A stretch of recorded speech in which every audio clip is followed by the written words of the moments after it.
Ya, untuk pertanyaan kedua, ini coba dibacakan lagi Uhti. Apakah Ya, apakah setiap metode pembelajaran asing bisa digunakan pada semua keterampilan berbahasa? oh, mm, Adakah metode yang dikhususkan untuk setiap keterampilan berbahasa? Itu tak pertanyaannya. oke, ini dari Yani ya, Abiani nih. Oke lah, baik. Syukran ala hadis soal. Sama ini luar biasa pertanyaannya. Ya, mudah-mudahan ini ya cukup waktunya untuk kita tuntaskan.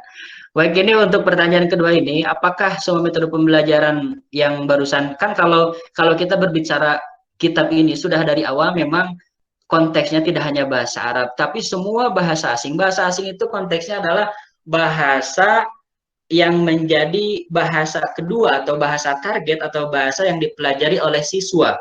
Kita orang Indonesia targetnya itu ada Inggris, ada Arab, Spanyol dan sebagainya. Bahasa ibunya kadang mungkin ada yang orang Sunda, ada orang Jawa itu sebetulnya yang ibunya banget, tapi kalau ibu yang kedua mungkin ya itu bahasa kita bahasa Indonesia, bahasa Indonesia.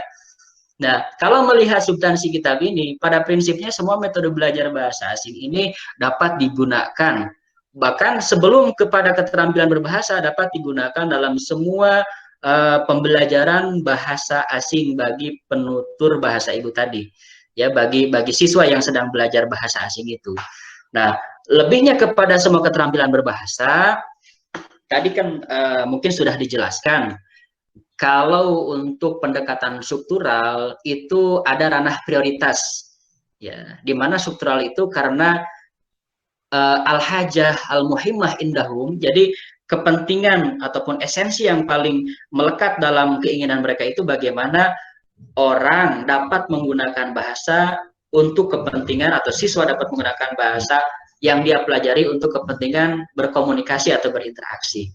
Makanya di sini kalau kita melihat dari tujuan tadi, motivasi tadi, dari semua metode struktural itu akan sangat relevan ketika kita mengajarkan maharoh yang sifatnya ataupun yang kategorinya klasifikasinya adalah maharoh maharoh safahiyah ya, atau keterampilan berbahasa lisan, yaitu istima dan kalam. Menguatkan istima kalam dapat kita menggunakan ragam dari metode struktural tadi, terkecuali mungkin untuk yang teorikoh kiroahnya. Itu teorikoh kiroah dia memiliki kontribusi untuk dapat kita terapkan dalam mengajarkan maharoh al-lugoh al-maktubah, yaitu untuk membaca, kemudian juga untuk menulis, karena kan dampaknya ketika kemahiran membacanya itu optimal, maka akan memberikan dampak terhadap kemampuan menulis juga. Seperti hanya sekarang, saya berharap sebetulnya dari kajian ini, bagaimana Bapak Ibu peserta kajian ini ketika seringkali kita membaca, seringkali kita eh, apa memahami kitab-kitab yang ditulis oleh penutur asli itu akan memiliki dampak terhadap kemampuan kita dalam menuliskan gagasan dalam bahasa Arab itu. Pengalaman saya kemarin ketika saya menulis disertasi, saya sebetulnya itu masdu jiddan gitu kan. Ini bagaimana saya bisa lepas dari lepas pendidikan saya S3 ini. Sedangkan jangankan saya yang mungkin masih kalau belia banget enggak sih gitu kan. Cuma kalau melihat kakak-kakak kelas yang ada di WN Sunan Gunung Jati Bandung ini, ya saya sebetulnya udah putus harapan dulu gitu kan. Ketika banyak kawan-kawan senior-senior yang mungkin sampai saat ini belum selesai. Khawatirnya saya bahwa itu disebabkan oleh antara lain penguasaan bahasa itu. Apalagi saya yang belia gitu kan, yang masih istilahnya belum begitu banyak pengalaman berbeda dengan para senior tadi.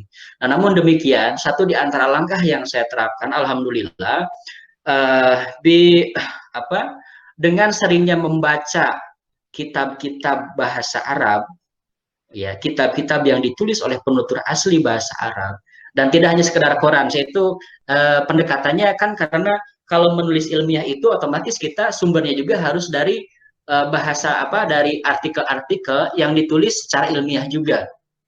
Nah, ketika saya mencoba untuk senantiasa meminimalisir semua referensi disertasi yang berbahasa Indonesia.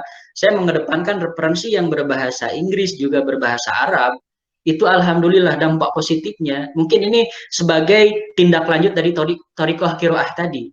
Karena kan Thoriqoh Qiraah itu, kiroahnya juga bukan hanya kiroah yang sifatnya kiroah tak bermakna, dalam arti kita membaca sumber-sumber yang ada hubungannya dengan kebutuhan kita dalam menuntaskan kegiatan kita, keseharian kita. Seperti tadi menulis disertasi, menulis tesis, kita kan kebutuhannya untuk menuntaskan penulisan karya ilmiah tadi. Ketika kita semakin banyak menulis, semakin kita banyak membaca buku-buku yang ditulis dengan bahasa Arab tadi, itu alhamdulillah dampaknya ketika kita menulis itu ada begitu banyak istilah-istilah yang kita dapatkan dan bisa kita terapkan dalam menulis. Sebetulnya sama halnya juga ketika kita berbicara bahasa lisan. Ya. Saya kemarin ketika mendengarkan Dr. Mahmud berbicara bahasa Arab, itu mafil muskilah. Seakan-akan nggak ada masalah, kita bisa paham apa yang dia sampaikan gitu. Karena apa? Karena sering mendengar. Kalau dulu ya itu minta ampun, jangankan mendengar orang natik aslinya, mendengar guru kita bicara bahasa Arab aja kan bingung apa yang dia sampaikan. Nah ini makanya al-adah, sebetulnya teori behaviorisme ya, semakin kita sering terbiasa untuk mempelajari sesuatu, mendengar sesuatu, ini akan sangat berdampak pula terhadap penguasaan materi yang kita pelajari.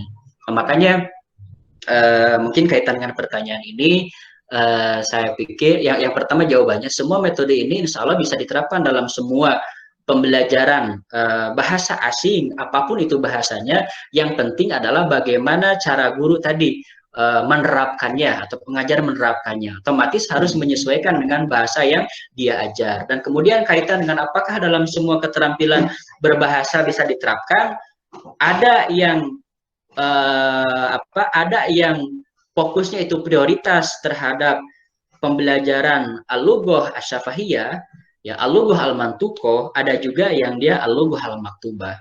Namun demikian semuanya tetap dapat kita integrasikan. Intinya kita dapat bersikap bijak kapan ini diterapkan, kapan itu kita tidak menerapkan. Jadi sebetulnya baik kita sebagai penerus dari beberapa aliran ini, sebagai penerus sekaligus konsumen ya, sebagai penggunanya, saya pikir tidak harus kita saling berselisih pendapat, kesananya berdebat dan tak bermakna. Tapi jujur kita justru akan lebih bijak dan dewasa ketika semua konsep pemahaman terhadap teori-teori tadi, metode-metode tadi, ibaratnya kita memiliki banyak pilihan. Apapun masalahnya, siapapun yang kita ajar, kita punya alat untuk kita gunakan. Dan harapannya capaian belajar itu akan maksimal. Adakah metode yang dikhususkan untuk keterampilan berbahasa? Ya, tadi jawabannya ya. Tinggal silahkan. Now you aktornya. Jadi sekarang itu adalah kita sebagai pelaksana. Semua konsep materi alhamdulillah sudah diberikan, tinggal kita dapat mengidentifikasi, kemudian juga dapat menerapkan dengan prinsip relevansi tadi. Ya, mungkin itu.